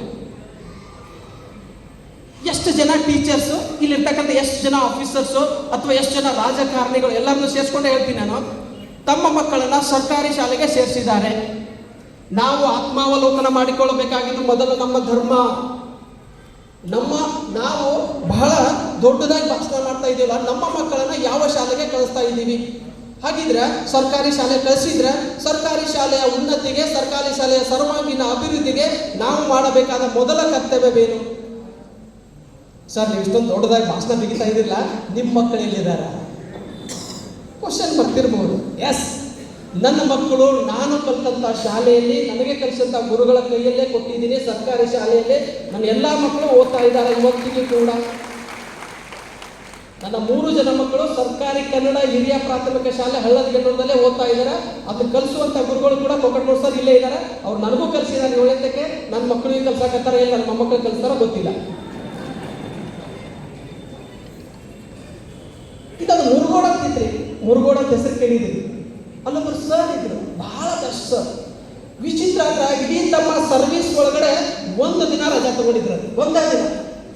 ಮುರುಗೋಡದ ಮಹಂತಪ್ಪನವರ ಒಂದು ಸನ್ನಿಧಿ ಒಳಗೆ ಒಬ್ಬರ ಶಿಕ್ಷಕರಿದ್ರು. ಇಡೀ ತಮ್ಮ ಜೀವಿತಾವಧಿಯಲ್ಲಿ ಅಂದ್ರೆ ಶಿಕ್ಷಕ ಸೇವಾವಧಿ ರಿಟೈರ್ಡ್ ಆಗೋ ತನಕ ಒಂದೇ ದಿನ ರಜಾ ತಗೊಂಡಿದ್ರು. ಪ್ರಶ್ನೆ ಬಂತು ನಮಗೆ, ಅದು 1 ದಿನ ಯಾಕೆ ತಗೊಂಡ್ರು ಅವರು ಅಂತ. ಪ್ರಾಬ್ಲಮ್ ಏನಾಗಿತ್ತು ಅಂದ್ರೆ ಅವ್ರ ತಾಯಿಯವ್ರು ತೀರ್ಕೊಂಡಿದ್ರ ಸಂಬಂಧ ಅವತ್ತು 1 ದಿನ ರಜಾ ತಗೊಂಡಿದ್ರು. ಸರ್, ಮತ್ತೆ ಆ ಮಾಸ್ತರ್ ಮದುವೆ ಆಗಿಲ್ಲೇನ್ರಿ? ಆಗಿತ್ತು, ಮದುವೆ ಆಗಿತ್ತು. ಮದುವೆಗೆ ಕೂಡ ರಜಾ ತಗೊಂಡಿಲ್ಲ ಪುಣ್ಯಾತ್ಮ ಆ ಮಾಸ್ತರ್. ಇಂಥವ್ರು ಇರ್ತಾರೆ ನಮ್ಮ ಮಧ್ಯದೊಳಗೆ. ಎಸ್, ಮದುವೆಗೆ ಹೆಂಗೆ ಮಾಡಿದ್ರು ಅಂದ್ರೆ ಮುಂಜಾನೆ 9:30 10 ಗಂಟೆಗೆ ಶಾಲೆಗೆ ಬಂದರು. ಗ್ರೌಂಡ್ಸ್ ಎಲ್ಲ ಕ್ಲೀನ್ ಮಾಡಿಸಿದ್ರು, ಸ್ವಚ್ಛತೆ ಅಮರವಾಣಿ ಪಂಚಾಂಗಪಟ್ಟ ಬರೆದ್ರು, ಪ್ರೇಯರ್ ಮಾಡಿಸಿದ್ರು. ರಾಷ್ಟ್ರೀಯ ಪ್ರೇಯರ್ ಮಾಡಿಸಿದಾದ್ಮೇಲೆ ಬೋರ್ಡ್ ಮೇಲೆ ಎಲ್ಲ ಕ್ಲಾಸಿನ ಮಕ್ಕಳಿಗೆ ಕರೆಸ್ಬಿಟ್ಟು ಹೇಳಿದ್ರು, ಮಕ್ಕಳೇ ಹೋಮ್ವರ್ಕ್ ಹಾಕ್ತೀನಿ, 12 ಗಂಟೆ 30 ನಿಮಿಷ ತನಕ ಹೋಮ್ವರ್ಕ್ ಮಾಡಿ. 12 ಗಂಟೆ 30 ನಿಮಿಷಕ್ಕೆ ನನ್ನ ಮದುವೆ ಇಲ್ಲೇ ಪಕ್ಕದಲ್ಲಿ. 12:30 ಸೀದಾ ಬರಬೇಕು, ಊಟ ಮಾಡಬೇಕು, ಮತ್ತೆ ಒಳ್ಳೆ ಬಂದ ಅಷ್ಟು ಹೋಮ್ವರ್ಕ್ ಮುಗಿಸ್ಬೇಕು. 3:30 ನಾ ಬರ್ತೀನಿ ಚೆಕ್ ಮಾಡಕ್ಕೆ. ಅಕಸ್ಮಾತ್ ನಮ್ಮದು ಏನಾದ್ರು ಮದುವೆ ಇದ್ರೆ ಮದುವೆ ರಜೆ ಹಾಕಿದ್ರೆ ಕುಬ್ಸ ಮಾಡೇ ಬರ್ತೇವೆ ನಾವು. ಮದುವೆಗೆ ರಜೆ ಹಾಕಿದ್ರೆ ಕುಬ್ಸ ಮಾಡೇ ಬರ್ತೇವೆ. ಮತ್ತೆ ಅಷ್ಟು ಮಾತ್ರ ಗ್ಯಾರಂಟಿ. ಇನ್ನು ಒಂದು ಮಗುವಿಗೆ ಆಗಿಬಿಟ್ರೆ 6 ತಿಂಗಳು ಅವ್ರು ಹೋಗ್ತಾರೆ, ಇವರೊಂದು 15-20 ನಾವು ಹೋಗ್ತೀವಿ. ಅವರು ಇದ್ದಾರೆ, ಅವರು ಶಿಕ್ಷಕರೇ. ನಮ್ಮ ನಮ್ಮ ನಾಡಿನೊಳಗೆ ಬದುಕುವಂತ ಆದರ್ಶ ಶಿಕ್ಷಕರ 3 ಗಂಟೆ 30 ನಿಮಿಷಕ್ಕೆ ಬಂದ್ರಂತ, ಎಲ್ಲಾರ್ದು ಹೋಮ್ವರ್ಕ್ ಹಾಕಿದ್ರಂತ, ಇನ್ನೊಂದು 5 ಜನ ಉಳಿದ್ರಂತ. ತಮ್ಮ 5 ಜನ ಬೇಜಾರು ಮಾಡ್ಕೋಬೇಡ್ರಿ, ಇವರೆಲ್ಲರೂ ಹೋದ್ರೆ ನಿಮ್ಗೆ ಚೆಕ್ ಮಾಡಿ ಕಳಿಸ್ತೀನಿ, ಕುಂದ್ರೆ ಅಂತಿಕೊಂಡು ನಾಳೆ 10ಕ್ಕೆ ಬರೋದು ಮತ್ತೆ ಕಳಿಸಿದ್ರಂತ. ಇಂಥ ಶಿಕ್ಷಕರ ಮಧ್ಯದೊಳಗೆ ನಾವು ಬರೇ ಬಿಲ್ಲು ಮತ್ತು ಬೆಲ್ಲುಗಳ ಮಧ್ಯದಲ್ಲಿ ಬದುಕ್ತಾ ಇದ್ದೀವಿ ಸ್ನೇಹಿತರೆ. ಸ್ವಲ್ಪ ಚುಚ್ಚಿದ್ರೂ ಪರವಾಗಿಲ್ಲ, ಬೆಚ್ಚಿದ್ರೂ ಪರವಾಗಿಲ್ಲ, ಬಿಚ್ಚಿ ಹೇಳೋ ಕೆಲಸ ನಂದಂತ ನಾ ಹೇಳಕತ್ತೀನಿ. ಇದು ನನ್ನ ಮಾತೃ ಇಲಾಖೆ. ನೀವೆಲ್ಲ ನನ್ನ ಕಲಿಸಿದಂಥ ಗುರುಗಳು. ನಿಮ್ಮ ಮೇಲೆ ನನ್ನ ಸ್ವತಃ ಇದೆ, ನಿಮ್ಮ ಮೇಲೆ ಬರೆಯುವಂಥ ಅಧಿಕಾರ ಇದೆ, ನಿಮ್ಮ ಆಶೀರ್ವಾದ ಪಡ್ಕೊಂಡು ಹೋಗುವಂಥ ಒಂದು ಹಕ್ಕು ಕೂಡ ನನ್ನಿದೆ ಅಂತ ಕೂಡ ಮಾತಾಡ್ತಾ ಇದ್ದೀನಿ ಸ್ನೇಹಿತರೆ. ಎಷ್ಟು ದಿನ ಅಂತ ನಮ್ಮ ಹುದ್ದೆಗೆ ನಾವು ಮೋಸ ಮಾಡೋಣ? ಎಷ್ಟು ದಿನ ರೀ? ನಿಮಗೆ ಓಪನ್ ಆಗಿ ಹೇಳಬೇಕು ಅಂದರೆ, ನಾನು ಸದ್ಯ ಪ್ರೆಸೆಂಟ್ ಹುಬ್ಬಳ್ಳಿ ಧಾರವಾಡದಾಗ ಡೆಪ್ಯೂಟಿ ಕಮಿಷನರ್ ಕೆಲಸ ಮಾಡ್ತಾ ಇದ್ದೀನಿ. ನಮ್ಮ ತಂದೆ ತಾಯಿಗಳು ಇದೇ ಹಳ್ಳದ ನೋಡಿದ ಊರಾಗದಾರೆ. ನಮ್ಮ ಅಪ್ಪ ಅವರು ಸೇವಾ ಮಾಡೋಕ್ಕಾಗಲ್ಲ ನನಗೆ. ನನ್ನ ಮಕ್ಕಳು ಇದೇ ಕನ್ನಡ ಶಾಲೆ ಕಲಿಯಾಕತ್ತಾರ, ಅಲ್ಲಿ ಇಲ್ಲ ನನ್ನ ಜೊತೆ. ನನ್ನ ಮಕ್ಕಳನ್ನ ನೋಡೋಕ್ಕಾಗಲ್ಲ ನನಗೆ, ನನ್ನ ಮಕ್ಕಳಿಗೆ ಹೇಳೋಕ್ಕಾಗಲ್ಲ. ನಾನೇನು ಮಾಡೋಕತ್ತೀನಿ ಗೊತ್ತಾ? ರಾಜ್ಯದ ಎಲ್ಲ ಮಕ್ಕಳು ನನ್ನ ಮಕ್ಕಳಿದ್ದಾರೆ. ಯಾರೇ ತಂದೆ ತಾಯಿಗಳು ಬಂದ್ರೆ ಅವ್ರು ನನ್ನ ತಂದೆ ತಾಯಿ. ನಾನು ಯಾರೋ ತಂದೆ ತಾಯಿಗಳ ಸೇವೆ ಮಾಡಿದ್ರೆ ನನ್ನ ತಂದೆ ತಾಯಿಗಳ ಸೇವೆ ಮಾಡುವಂಥ ಇನ್ನೂ ಯಾರೋ ಇರ್ತಾರೆ ಅಂತ. ಯಾಕಂದ್ರೆ ನಾನು ಹುಟ್ಟಿದಂಥ ತೊಟ್ಟಿಲು ಇತ್ತಿಲ್ಲ, ನಾನು ಬೆಳೆದಂಥ ತೊಟ್ಟಿಲು, ಆ ತೊಟ್ಟಿಲಿಗೆ ಮಾಡಿದಂಥ ಗಿಡ, ಕಟ್ಟಿಗೆ ಮತ್ತು ಪಳಿಗಳು ಅದು ನಾನು ಬೆಳೆಸಿದ ಗಿಡ ಅಲ್ಲ. ಯಾರೋ ಪುಣ್ಯಾತ್ಮ ಬೆಳೆಸಿದಂಥ ಮರದ ಆ ರೆಂಬೆ ಕೊಂಬೆಗಳನ್ನು ಕತ್ತರಿಸಿ ತೊಟ್ಲ ಮಾಡಿದಂಥ ಆ ತೊಟ್ಟಿಲೊಳಗೆ ಮಲಗಿದಂಥ ನಾನು ನನ್ನ ತೊಟ್ಟದಲ್ಲೂ ಹೋಗಂಗಿಲ್ಲ. ನಾನು ಸತ್ತಾಗೂ ಕೂಡ ನನ್ನ ಚಿತೆಗೆ ಹಾಕುವಂಥ ಕಟ್ಟಿಗೆಗಳು ಕೂಡ ನಾನು ಬೆಳೆಸಿದಂಥ ಮರ ಅಲ್ಲ, ಇನ್ಯಾರೋ ಬೆಳೆಸಿದಂಥ ಮರ. ಹಾಗಿದ್ರೆ ನಾನು ನನಗೋಸ್ಕರ ಬದುಕದೆ ಈ ನಾಡಿಗೋಸ್ಕರ ಬದುಕಬೇಕಂತ ಡಿಸೈಡ್ ಮಾಡಿ ಸುಮಾರು 5 ಲಕ್ಷ ಜನರಿಗೆ ಇವತ್ತಿಗೂ ಕೂಡ ಪ್ರತಿನಿತ್ಯ 5 ಲಕ್ಷ ಜನ ವಿದ್ಯಾರ್ಥಿಗಳಿಗೆ ಮಾರ್ಗದರ್ಶನ ಮಾಡ್ತಾ ಇದ್ದೀನಿ. ತಮ್ಮೆಲ್ಲರ ಆಶೀರ್ವಾದದಿಂದ, ನನ್ನ ಗುರುಗಳ ಆಶೀರ್ವಾದದಿಂದ. ನಮ್ಮ ಮಾರ್ಗದರ್ಶನದಲ್ಲಿ ಸುಮಾರು 200 ಜನ KS ಆಫೀಸರ್ ಆಗಿದ್ದಾರೆ. ನಾನು ಒಬ್ಬ KS ಆಫೀಸರ್. ನನ್ನ ಸ್ಟೂಡೆಂಟ್ಸ್ ಅಂತ ನಮ್ಮ ಮಾರ್ಗದರ್ಶನ ಪಡೆದು 200 ಜನ KS ಆಫೀಸರ್ ಆಗಿದ್ದಾರೆ 2017 ಮತ್ತು 2019 ಬ್ಯಾಚ್ನಲ್ಲಿ. ನಂದು 2014 KS ಬ್ಯಾಚ್. 2014 KS ಬ್ಯಾಚಲ್ಲಿ ರಾಜ್ಯಕ್ಕೆ 16ನೇ ರ್ಯಾಂಕ್ನೊಂದಿಗೆ ನೀ ಬಾರಪ್ಪ ಅಂತ ನನ್ನ ಗುರುಗಳು ಆಶೀರ್ವಾದ ಮಾಡಿದ್ರು. ಇವತ್ತಿನ ದಿನ ಸುಮಾರು 500ರಿಂದ 600 ಜನ PSIಗಳು ನಮ್ಮ ಸ್ಟೂಡೆಂಟ್ ಇದ್ದಾರೆ. ಹೆಮ್ಮೆಯಿಂದ ಹೇಳ್ಕೋಬೇಕು. ಯಾಕಂದ್ರೆ ಗುರುವಿನ ಗುಲಾಮನಾಗದ ತನಕ ಸಿಗದ ಮುಕುತಿ ಅಂತ ಕೇಳ್ತಾರೆ. ಸುಮಾರು 2ರಿಂದ 5 ಸಾವಿರ ಸರ್ಕಾರಿ ನೌಕರಿ ಪಡೆದಂತಹ ವಿದ್ಯಾರ್ಥಿಗಳಿದ್ದಾರೆ. ಇದಕ್ಕಿಂತ ಇನ್ನೇನು ಬೇಕು ಸಾರ್ಥಕತೆ? ಇವತ್ತೇ ಆ ಎಮ್ಮ ಬಂದು ಕೂಡ ನಿನ್ನ ಆಯುಷ್ಯ ಮುಗಿತು ನಡಿಪ ಹೋಗೋಣಂದ್ರೆ ಖುಷಿಯಿಂದ ಹೋಗ್ತೀನಿ. ಯಾಕಂದ್ರೆ ಹಿಂದಿನ ಜನಾಂಗದಿಂದ ನನಗೆ ಗುರುಗಳು ಕಲಿಸಿಕೊಟ್ಟಂಥ ಒಂದು ಆ ಬುದ್ಧಿಯನ್ನ ಇನ್ನೊಂದು ಪೀಳಿಗೆಗೆ ಈಗಾಗಲೇ ವರ್ಗಾವಣೆ ಮಾಡಿದ್ದೀನಿ ಅನ್ನುವಂಥ ಖುಷಿಯಿಂದ ನಾನು ಹೋಗ್ತಾ ಇದ್ದೀನಿ ಸ್ನೇಹಿತರೆ. ಸೊ ಆ ಸಂತೃಪ್ತ ಭಾವನೆ ನಿಮಗೆ ಆಗ್ತಿಲ್ಲ, ನಿಮಗಿದೆನಾ? ಹಾಗಿದ್ರೆ ಇದ್ರೆ ಖುಷಿಯಿಂದ ಇವತ್ತ ಚಾಲೆಂಜ್ ಮಾಡ್ರೆ ನನ್ನ ಮಕ್ಕಳನ್ನ ಸ್ವಂತ ಮಕ್ಕಳಿಗಿಂತ ಹೆಚ್ಚಿಗೆ ನೋಡಿಕೊಳ್ಳುತ್ತೇನೆ. ನಾನು ಶಾಲೆಯಲ್ಲಿ ಕಲಿಯುವಂಥ ಪ್ರತಿ ಕ್ಷಣನೂ ಕೂಡ ನನ್ನ ವಿದ್ಯಾರ್ಥಿಗೋಸ್ಕರ ನನ್ನ ಹೃದಯದ ಮಿಡಿತ ಬಡಿತ ಎಲ್ಲವೂ ಕೂಡ ವಿದ್ಯಾರ್ಥಿಗಳಿಗೋಸ್ಕರ ಅನ್ನುವಂಥ ಭಾವನೆ ನಮಗೆ ಬರಲಿ. ನಾನು ಪಡೆಯುವಂಥ ಸ್ಯಾಲ್ರಿ ಇದೆಯಲ್ಲ, ಹೆಚ್ಚು ಕಡಿಮೆ ಇವತ್ತ ಟೀಚರ್ ಆಗಿ ಜಾಯ್ನ್ ಆದರೂ ಕೂಡ ಕನಿಷ್ಠ ₹1,00,000 ಕೊಡ್ತಾರೆ ಸರ್ಕಾರ. ಕನಿಷ್ಠ ಇದೆ ₹1,00,000.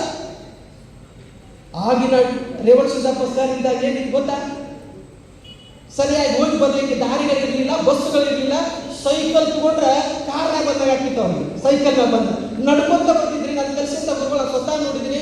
ದಿವಂಗತ RS Bilgi sir, RS Bilgi sir ರೋಣಿಯಾಳದಿಂದ ಜನ್ನೂರಿಗೆ 5ರಿಂದ 6 ಕಿಲೋಮೀಟರ್ ಇತ್ತು.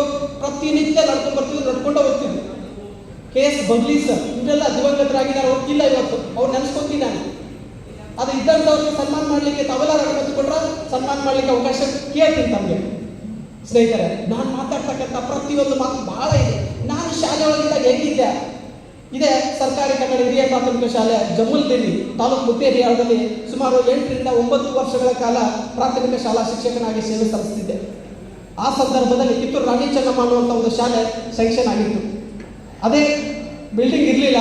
ನಮ್ಮ ಶಾಲೆಯೊಳಗೆ ಒಂದಿಷ್ಟು ರೂಮ್ಗಳನ್ನು ಕೊಟ್ಟಿದ್ದೀವಿ. ನಾನು ಅದು ಚಾಲೆಂಜ್ ಮಾಡ್ತಿದ್ದೆ. ಇವತ್ತಿಗೂ ಕೂಡ ಪ್ರಿನ್ಸಿಪಲ್ ಇರ್ಬೋದೇನೋ ಚಾಲೆಂಜ್ ಮಾಡ್ತಿದ್ದೆ. ಆ ಟೀಚರ್ಸ್ನ ಚಾಲೆಂಜ್ ಮಾಡ್ತಿದ್ದೆ. ಸರ್ಕಾರಿ ಶಾಲೆಗಳಿಗೆ ಎದುರು ಕಡಿದಿಲ್ರಿ, ನಿಮ್ಮದು ದೊಡ್ಡದಲ್ಲ. ಯಾಕಂದ್ರೆ ಮೆಡಿಟೋರಿಯಲ್ ಸ್ಟೂಡೆಂಟ್ಸ್ಗಳ ಸೆಲೆಕ್ಟ್ ಮಾಡಿಕೊಂಡು ನೀವು 90-100 ಮಾಡೋದು ದೊಡ್ಡದಲ್ಲ. ಏನು ದೊಡ್ಡ ನನ್ನ ಮಕ್ಕಳನ್ನ ಶಾಲೆ ಹಾಕೊಂಡು ಅವ್ರು 90 ಮಾಡೋದು ಮಾಡ್ತಾ ಇದೆಯಲ್ಲ, ಅದು ಸರ್ಕಾರಿ ಶಾಲೆಯ ಗುಣಮಟ್ಟದ ಶಿಕ್ಷಣ ಅಂತ ಹೇಳ್ತಿದ್ದೆ. ಯಾರು ನಾನು ಬಹಳಷ್ಟು ಕಾಲೇಜ್ಗಳು ನೋಡಿದ್ದೀನಿ. ಕಾಲೇಜ್ ಅಡ್ಮಿಷನ್ ಮಾಡ್ಬೇಕಾದ್ರೆ ನನ್ನ ವಿರೋಧವಿದೆ. ಅದಕ್ಕೆ ಕಾಲೇಜ್ ಅಡ್ಮಿಷನ್ ಮಾಡ್ಬೇಕು 90 ಆದ್ರೆ ನಮ್ಮ ಕಾಲೇಜ್ ಅಡ್ಮಿಷನ್, 99 ಆದ್ರೆ 98 ಆದ್ರೆ ಮತ್ತು 40-45 ಆದ್ರೆ ನಮ್ಮಂಥ ದೊಡ್ಡ ಮಕ್ಕಳು ಯಾವ ಕಾಲೇಜಿಲ್ಲ. ಅದು ಸರ್ಕಾರಿ ಕಾಲೇಜು. ಯಾರು ಗ್ರೇಟ್ ಆಗ್ತಾರೆ? ಸರ್ಕಾರಿ ಕಾಲೇಜು ಅಥವಾ ಸರ್ಕಾರಿ ಮಕ್ಕಳು ಏನು ಓದ್ತಾ ಇದ್ದಾವಲ್ಲ, ಆ ಶಿಕ್ಷಕರು, ಆ ಶಿಕ್ಷಣ ನಿಜವಾಗ್ಲೂ ಅತ್ಯದ್ಭುತವಂತ ಶಿಕ್ಷಣ. ನಾವೆಲ್ಲ ದೊಡ್ಡ ದೊಡ್ಡ ಪ್ರತಿಷ್ಠಿತ ಕಾಲೇಜ್ ಅಂತ ಕರೀತಿದ್ವಲ್ಲ, ಅವು ಪ್ರತಿಷ್ಠಿತ ಕಾಲೇಜ್ ಹೆಸರಿಗೆ ಮಾತ್ರ, ನಿಜವಾದಂಥ ಉಸಿರಿರೋದು ಸರ್ಕಾರಿ ಶಾಲೆಗಳಲ್ಲಿ, ಸರ್ಕಾರಿ ಶಿಕ್ಷಣದಲ್ಲಿ. ನಾನು ಓದಿದ್ದು ಹೇಗೆ ಅಂತ ಹೇಳ್ತೀನಿ, ಸರ್ಕಾರಿ ಕನ್ನಡ ಶಾಲೆಯಲ್ಲಿ ಓದಿದ್ದು ಪಕ್ಕಾ ಸರ್ಕಾರಿ, ಯಾವುದೇ ಬರೇ ತಿಂದಿದ್ದು ತರಕಾರಿ, ಕಂಡಿಲ್ಲ ಕಾನ್ವೆಂಟ್ ಸ್ಕೂಲು, ನೋಡಿಲ್ಲ ಪ್ರೈವೇಟ್ ಸ್ಕೂಲ್, ಪರಿಚಯ ಇಲ್ಲ, ಕನ್ನಡ ಮೀಡಿಯಮು ಇಂಗ್ಲೀಷ್ ಮೀಡಿಯಮ್ದ ಸೇಂಟು ಪೇಂಟು ಯಾವುದು ನಂಟಿಲ್ಲ. ಸೊ ಪಕ್ಕ ಕನ್ನಡ ಮೀಡಿಯಮು, ಪಕ್ಕ ಸರ್ಕಾರಿ ಶಾಲೆ. ಇವನ್ ನಾನು ಹುಟ್ಟಿನಿಂದ ಹಿಡ್ಕೊಂಡು ಸಾಯುವರೆಗೂ ಕೂಡ ಸರ್ಕಾರಿ ಸರ್ಕಾರಿ ಸರ್ಕಾರಿ ಬಿಟ್ಟರೆ ಯಾವ ಕಾನ್ವೆಂಟ್ ಸ್ಕೂಲ್ ಇಲ್ಲ, ಪ್ರೈವೇಟ್ ಸ್ಕೂಲ್ ಪರಿಚಯ ಇಲ್ಲ. ನನ್ನ ಮಕ್ಕಳ ನೆಕ್ಸ್ಟ್ ಜನರೇಷನ್ ಕೂಡ ಗೌರ್ಮೆಂಟ್ ಗೌರ್ಮೆಂಟ್ ಗೌರ್ಮೆಂಟ್. ವಿಚಿತ್ರ ಸೊಸೈಟಿ ಹೇಗಿದೆ ಗೊತ್ತಾ? ನಮ್ಮ ಮಗಳಿಗೆ ಒಂದು ಹೆಣ್ಣು ನೋಡಬೇಕು, ಏನು ಬೇಕು, ಮಗ ಸ್ವಲ್ಪ ಫ್ಯಾಕ್ಟ್ರಿ ಕೆಲಸ ಮಾಡ್ತಾನೆ, ಬೇಡ ಬೇಡ ಗೌರ್ಮೆಂಟ್ ಜಾಬ್ ಇದ್ರೆ ಮಗಳು ಕೊಡ್ತೀವಿ. ಗೌರ್ಮೆಂಟ್ ಜಾಬ್ ಬೇಕು, ಗೌರ್ಮೆಂಟ್ ಅಳಿಯ ಬೇಕು, ಅಥವಾ ಗೌರ್ಮೆಂಟ್ ಜಾಬ್ನಲ್ಲಿ ಇರ್ತಕ್ಕಂಥ ಅಳಿಯ ಬೇಕು, ಗೌರ್ಮೆಂಟ್ ಸೌಲಭ್ಯಗಳು ಬೇಕು, ಆದ್ರೆ ಗೌರ್ಮೆಂಟ್ ಹಾಸ್ಪಿಟಲ್ ಬೇಡ, ಗೌರ್ಮೆಂಟ್ ಸಾಲ ಬೇಡ. ಏನ್ರಿ ಇದು ನಮ್ಮ ಮೆಂಟಾಲಿಟಿ? ವಿಚಿತ್ರ ಅನ್ಸಂಗಿಲ್ಲ? ಅದಕ್ಕೆ ಚೇಂಜ್ ಆಗಬೇಕಾದದ್ದು ಮೊದಲು ನಾವುಗಳು ಸೇರ್ತಾರೆ, ಶಿಕ್ಷಕರು. ನೀವು ಮನಸ್ಸು ಮಾಡಿದ್ರೆ ಇಡೀ ಸೊಸೈಟಿಯನ್ನು ಚೇಂಜ್ ಮಾಡುವಂಥ ಕೆಪಾಸಿಟಿ ನಿಮ್ಮ ಹತ್ರ ಇದೆ. ಒಂದು ಹೊಸ ರಿಫಾರ್ಮ್ಸ್ ಅವಾಗಿನ ಕಾಲದಲ್ಲಿ ನಾವೆಲ್ಲ ಓದಿದ್ದೇವೆ, ಹಿಸ್ಟ್ರಿ ಒಳಗೆಲ್ಲ ಓದಿದೆಲ್ಲ. ಅದು ಬಿಟ್ಟು ಇವತ್ತಿನಿಂದ ಶಿಕ್ಷಕರು ರೊಚ್ಚಿಗೆದ್ದು ಈ ಸೊಸೈಟಿಯಲ್ಲಿ ಎಷ್ಟು ಚಂದ ಚೇಂಜ್ ಮಾಡ್ಬೇಕಂದ್ರೆ ಯಾರಿಗೂ ನೋವಾಗದ ಹಾಗೆ. ಆ ಹೂವಿನೊಳಗಿನ ಮಕ್ಕಳ ತಗೊಂಡ ಹೇಗೆ ಜೇನುಹುಳ ಸಂಗ್ರಹಿಸುತ್ತೋ ಹಾಗೆ ಮಕ್ಕಳಲ್ಲಿರ್ತಕ್ಕಂಥ ಪ್ರತಿಭೆಯನ್ನ, ಟ್ಯಾಲೆಂಟನ್ನ ಸೈಲೆಂಟ್ ಆಗಿ ಸ್ವಲ್ಪ ಅವ್ರನ್ನ ಮಾಡಿಫೈ ಮಾಡಿದ್ರಿ ಅಂದ್ರೆ ಈ ಸೊಸೈಟಿಗೆ ಮುಂದಿನ ನಾಡಕ್ಕೆ ನಾಡಪ್ರಭುಗಳಾಗಿ ರೂಪಿಸುವಂಥ ಕೈಕರ್ಯಕ್ಕೆ ತಾವು ಸಾಕ್ಷಿಭೂತರಾಗ್ತೀರಿ ಅಂತ ಭಾವಿಸ್ತಾ, ಭಾಳ ಮಾತಾಡಕತ್ರೆ ನೀವು ಮಾತಾಡಿದ್ರೆ ನೆಕ್ಸ್ಟ್ ಕಂಟಿನ್ಯೂ ಮಾಡಿದ್ರೆ ಮಾಡ್ತೀವಿ, ಇಲ್ಲಾಂದ್ರೆ ಮುಂದಿನ ಒಂದು ಕಾರ್ಯಕ್ರಮಕ್ಕೆ ಅವಕಾಶ ಕೊಡ್ತೀವಿ. ಪರ್ಮಿಷನ್ ಇದೆ ಸರ್? ಟೈಮ್ ಇದೆ? Yes sir, please. ನಾನು ಟೀಚರ್ ಇದ್ದಾಗ ಏನು ಮಾಡ್ತಿದ್ದೆ ಅಂದರೆ ಬೆಳಗ್ಗೆ 9-9:30 ಹೋಗ್ತಿದ್ದೆ ಶಾಲೆಗೆ. ಉಳಿದವ್ರ ಬಗ್ಗೆ ತಲೆ ಕಟ್ಕೊತಿದ್ದಿಲ್ಲ. ಫಸ್ಟ್ ಇದು ಭಾಳ ಇಂಪಾರ್ಟೆಂಟ್. ಉಳಿದವ್ರ ಬಗ್ಗೆ ತಲೆ ಕಟ್ಕೊತಿದ್ದೆ. ಯಾಕಂದ್ರೆ ನನಗೆ ಸರ್ಕಾರ ಸಂಬಳ ಕೊಡಾಕತ್ತೈತಿ, ನನ್ನ ಕರ್ತವ್ಯ, ನನ್ನ ಮಕ್ಕಳು, ನನ್ನ ಕೆಲಸ ನನಗಷ್ಟ ಸೀಮಿತ ಆಗಿದೆ. ಇದು ಭಾಳ ಇಂಪಾರ್ಟೆಂಟು. ನಾವು ಬರೀ ಪಕ್ಕದ ನೋಡಕತ್ತೆ, ಅವ್ರು ಬಂದಿಲ್ಲ, ಅವ್ರು ಮಾಡಿಲ್ಲ, ನಾ ಯಾಕೆ ಮಾಡಬೇಕು, ಇದನ್ನು ಬಿಡೋರು ಫಸ್ಟ್. ಸೆಕೆಂಡ್ ಒನ್, ಮಧ್ಯಾಹ್ನ ಊಟಕ್ಕೆ ಬಿಟ್ಟಾಗ ರಾಜಕೀಯ ವಿಷಯಗಳನ್ನು ಒಟ್ಟ ಮಾತಾಡ್ತಿದ್ದಿಲ್ಲ. ಕ್ರಿಕೆಟ್, ಹೆಣ್ಮಕ್ಳಾದ್ರೆ ಕ್ರಿಕೆಟ್ ಬಗ್ಗೆ ಒಟ್ಟ ಮಾತಾಡ್ತಿಲ್ಲ, ಹೆಣ್ಮಕ್ಳಾದ್ರೆ ಸೀರಿಯಲ್ ಬಗ್ಗೆ ಒಟ್ಟ ಮಾತಾಡೋಂಗಿಲ್ಲ. ಅಕಸ್ಮಾತ್ ಮಾತಾಡೋರಿದ್ರು ಅವ್ರ ಜೊತೆ ಇರ್ತಿದ್ದಿಲ್ಲ. ನಮ್ಮ ಸ್ಕೂಲಲ್ಲಿ ಟೀಚರ್ ಇದ್ರು, ಸರ್ಗಳು ಇದ್ರು, ಇರ್ತಿದ್ದಿಲ್ಲ. ಸೀದಾ ಕ್ಲಾಸ್ ರೂಮ್ ಹೋಗ್ತಿದ್ದೆ. ಮಕ್ಕಳು ನಾವು ಮುಖ್ಯವಂದ್ರೆ ಅದಕ್ಕೆ ಆಗಲೇ ಮಾತಾಡಿದ್ರೆ ಶಿಕ್ಷಕ ಮತ್ತು ಗುರು ಇವರಿಬ್ಬರ ಮಧ್ಯದಲ್ಲಿ ವ್ಯತ್ಯಾಸ ಏನಿರುತ್ತಂದ್ರೆ, ಯಾರು ಶಿಕ್ಷಕ ಅಂದರೆ ಶಿಕ್ಷಣ ಕೊಡುವವರು, ಸಂಬಳವನ್ನು ಪಡೆಯುವವರಿಗೆ ಶಿಕ್ಷಕ ಅಂತಾರೆ. ಗುರುತ್ವಾಕರ್ಷಣೆ ಅಂತ ಮಕ್ಕಳನ್ನು ಆಕರ್ಷಣೆ ಮಾಡಿ ಯಾವುದೇ ಫಲಾಪೇಕ್ಷೆ ಇಲ್ಲದೆ ಮಕ್ಕಳ ವ್ಯಕ್ತಿತ್ವವನ್ನು ರೂಪಿಸುವಂಥ ಯಾರಾದರೂ ವ್ಯಕ್ತಿ ಇದ್ರೆ ಅವರು ಶಿಕ್ಷಕರಲ್ಲ, ಗುರುಗಳು. ಹಾಗಿದ್ರೆ ನಾವು ಬಹಳ ಜನ ಅಂತಿರ್ತೀವಿ ಗುರುಗಳು ಗುರುಗಳು ಗುರುಗಳು ಅಲ್ಲ, ನಾವು ಶಿಕ್ಷಕ. ನಾನು ಹೆಮ್ಮೆಯಿಂದ ಹೇಳ್ಕೊತೀನಿ. ಯಾಕೆ ನಾ ಕಲಿಸುವಂಥ ಒಂದು ಪಾಠಕ್ಕೆ ನಾನು ಶಾಲೆ ತಗೋತೀನಿ ರೀ. ಪುಕ್ಷಟ್ಟಿ ಮಾಡೋಕತ್ತಿಲ್ಲ, ಪುಕ್ಷಟ್ಟಿ ಮಾಡಿದ್ರೆ ನಾವು ಗುರುಗಳು. ಇವಾಗ ನಾನು ಆಚೆ ಎಷ್ಟೋ ಸಲ ನಾನು KS ಆಫೀಸರನ್ನು ಬಿಟ್ಟು ಹೋಗ್ಬೇಕಂತ ಅನ್ಸಿತ್ತು ನನಗೆ. KS ಬೇಡಪ್ಪ ಇದು. ಯಾಕಂದ್ರೆ ಅಲ್ಲಿ ಎಲ್ಲ ಸಿಗತ್ತಾ, ಪೀಸ್ ಆಫ್ ಮೈಂಡ್ ಸಿಗಂಗಿಲ್ಲ, ಮನುಷ್ಯನ ಸಂತೃಪ್ತಿ ಸಿಗಲ್ಲ. ಆಗ ಹೇಳಿದ್ರೆ ಸತೀಶ್ ಫ್ಯಾಕ್ಟರಿ 4ನೇ ಫ್ಯಾಕ್ಟರಿ ಸಿಗಂಗಿಲ್ಲ. ಅದಕ್ಕೆ ಬಿಟ್ಟು ಬರ್ಬೇಕಂತ ವಿಚಾರ ಮಾಡಿದಾಗ ಒಬ್ಬರು ಹೇಳಿದ್ರು, ನನಗೆ ಮಾರ್ಗದರ್ಶನ ಮಾಡಿದ್ರು ಗುರುಗಳು. ಹೆಂಗಂದ್ರೆ, ತಮ್ಮ ನೀ ಬಿಟ್ಟು ಹೋಗಿಲ್ಲ, ಹೋಗಿ ಬೇಡ ಅನ್ನಂಗಿಲ್ಲ. ಯಾಕಂದ್ರೆ 2 ವರ್ಷ ಎನಿ ಟೈಮ್ ಬಿಟ್ಟು ಬರ್ಬೋದು. 252B ಪ್ರಕಾರ, KCS ಸರ್ 252B ಪ್ರಕಾರ ಲೀವ್ ಆಗಿದೆ ಅಂದರೆ 2 ವರ್ಷದೊಳಗಡೆ ಯಾವಾಗ ಬೇಕಾದ್ರೂ ಮಾತೃ ಇಲಾಖೆ ಬರಲಿಕ್ಕೆ ಅವಕಾಶ ಇದೆ.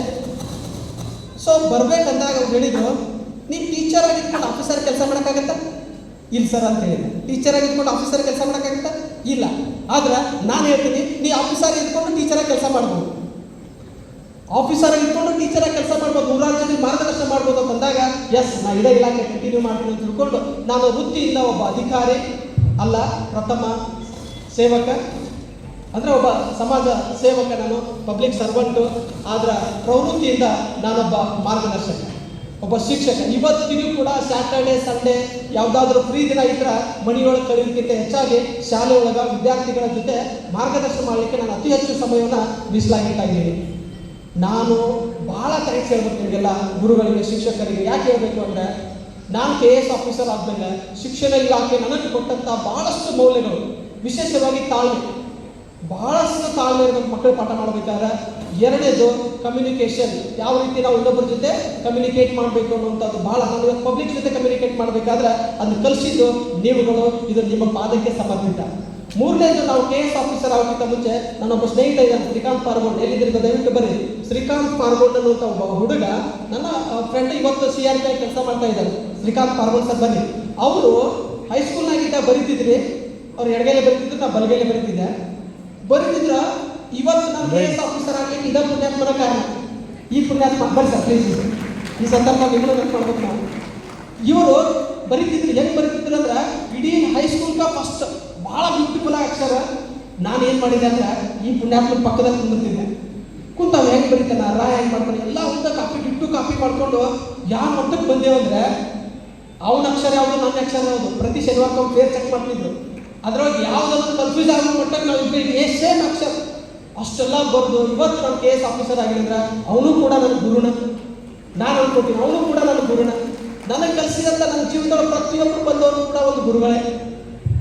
ನನ್ನ ತಾಯಿ, ಯಾಕೆಂದ್ರೆ ತಾಯಿಯೇ ಮೊದಲ ಗುರು ಅಂತ ನನ್ನ ತಾಯಿಗೆ ಮೊದಲು ಥ್ಯಾಂಕ್ಸ್ ಹೇಳಬೇಕು, ನನ್ನ ತಂದೆಗೆ ಹೇಳಬೇಕು. ನೆಕ್ಸ್ಟ್ ನನ್ನ ಪ್ರಾಥಮಿಕ ಶಾಲೆಯಲ್ಲಿ ಕಲಿಸಿದ ಎಲ್ಲ ಗುರುಗಳಿಗೆ, ಹೈಸ್ಕೂಲ್ ರೋಣಿಹಾಳದಲ್ಲಿ ಕಲ್ತಿದ್ದೀನಿ, ಎಲ್ಲ ಗುರುಗಳಿಗೆ ಸ್ಪೆಷಲ್ ಥ್ಯಾಂಕ್ಸ್ ಹೇಳ್ತೀನಿ. ಕಾಲೇಜಿನಲ್ಲಿ ಡಿಗ್ರಿ ಕಾಲೇಜು ಒಂದಲ್ಲ ಎರಡಲ್ಲ ಮೂರು ಡಿಗ್ರಿ ಮುಗಿಸಿದೆ ನಾನು. ಅದರ BA BSc MSc ಎಲ್ಲ ಮುಗಿಸ್ಕೊಂಡು KS ಅನ್ನುವಂಥ ಹುದ್ದೆಗೆ ಎಕ್ಸಾಮ್ ಬರೆದು KS ಅನ್ನುವಂಥ ಹುದ್ದೆ ಎಕ್ಸಾಮ್ ಬರೀಬೇಕಾದ್ರೆ ನಾನು ಕಲಿಸಿದಂಥ ಮತ್ತು ನನ್ನ ಜೊತೆ ಸಹೋದ್ಯೋಗ ಕಲಿಸಿದಂಥ ಎಲ್ಲ ಶಿಕ್ಷಕರು, ಶ್ರೀನಿವಾಸ್ ಸರ್ ಆಗಿರ್ಬೋದು, ಪತ್ತರ್ ಸರ್ ಆಗಿರ್ಬೋದು, ಪುಷ್ಪ ಮೇಡಮ್ ಆಗಿರ್ಬೋದು, ಎಲ್ಲರಿಗೂ ಕೂಡ ಅವ್ರ ಹೆಸರು ಹೇಳಕ್ಕೆ ಭಾಳ ಟೈಮ್ ತಗೋತೀವಿ. ಎಲ್ಲರಿಗೂ ಸ್ಪೆಷಲ್ ಥ್ಯಾಂಕ್ಸ್ ಹೇಳ್ತೀನಿ. ಜೊತೆಗೆ KS ಜರ್ನಿ ಆದಮೇಲೆ, ಅಧಿಕಾರಿಗಳಾದಮೇಲೆ ನೀವು ಹೆಂಗಿರಬೇಕು, ಸೊಸೈಟಿ ಒಳಗೆ ಒಬ್ಬ ಆಫೀಸರ್ ಆಗಿ ಹೆಂಗೆ ಬಿಹೇವ್ ಮಾಡಬೇಕು ಅಂತ ತಿಳ್ಕೊಂಡು ಕಲಿಸಿದಂಥ ಶಾಸಕರು, ಸದ್ಯಕ್ಕೆ ಪ್ರಸ್ತುತ ಸಚಿವರಾಗಿರ್ತಕ್ಕಂಥ ಶಿವಾನಂದ ಪಾಟೀಲ್ ಸರ್ ಕೂಡ ಬಹಳಷ್ಟು ಮಾರ್ಗದರ್ಶನ ಮಾಡಿದ್ದಾರೆ. ಅವ್ರಿಗೂ ಕೂಡ